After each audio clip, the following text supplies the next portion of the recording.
This is Clark Brooks. I'm reporting to you live from Shuffle in Tampa Heights, where today we're here for the Stand Up for the First Amendment rally. Let's go inside and see what everybody's talking about. But today's benefit is for the press, and the press plays a vital role in how we get our news, how we express ourselves, how we share ideas, and I feel like it's under attack right now.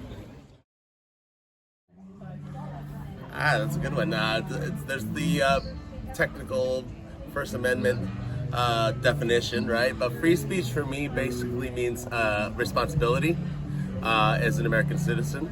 It's very easy for us to say everything we feel, but for me, that comes with a burden because I am a leader in the community. So therefore, when I say things, people listen. That's where the responsibility comes in.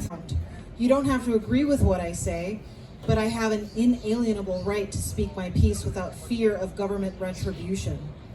For the first time in my life, as I stand here speaking to you fine people, I can honestly say that a part of me is afraid to do so.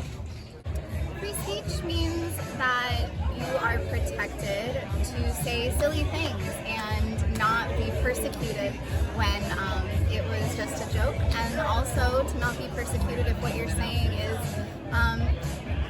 safe, not going to hurt somebody else. You should be able to talk about anything.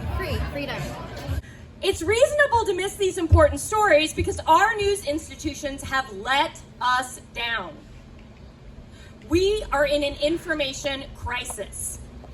I want to talk about how we're impacted by this, what led us to this point, and what each of us can do to bolster a resilient, independent news media. The problem is we can no longer rely on traditional media sources. Where we once could find everything we needed to know in a local newspaper or on the local news, we can't. Plenty of sports coverage still, and cultural and entertainment sponsored content. Metro reporting is at a risk even in New York City, where the New York Times has eliminated its Metro desk.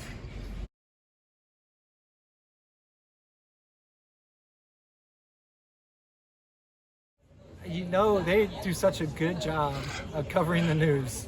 I think it's important. I think it's very important. You especially look today when everyone's on TikTok and Instagram and all these other socials. That's the only way to get sometimes anyone to stop to read anything. It's art, and we need nothing more at this time than more art. Yeah, it's important. I mean, look at Saturday Night Live and the way they make fun of every president that we've ever had, whether they were Democrat or Republican. It allows the common man to be really in tune with, what's going on, because, that's an education piece. You get to learn people at their raw form, right? And you get to learn through comedy why it's important to you. So it helps reach a larger audience. Satire is important in free speech as well, because we live in a country where you can make fun of the dear leader. That's important. Being able to walk out into the space and say, screw Donald Trump or screw Bill Clinton, whoever you don't like, and not go to jail, that's pretty big. It doesn't happen a lot in the world, so it's special. So would you endorse Tampa News Force above CNN as far as a valuable news source for the community? Absolutely. Perfect. I think that's all we need. So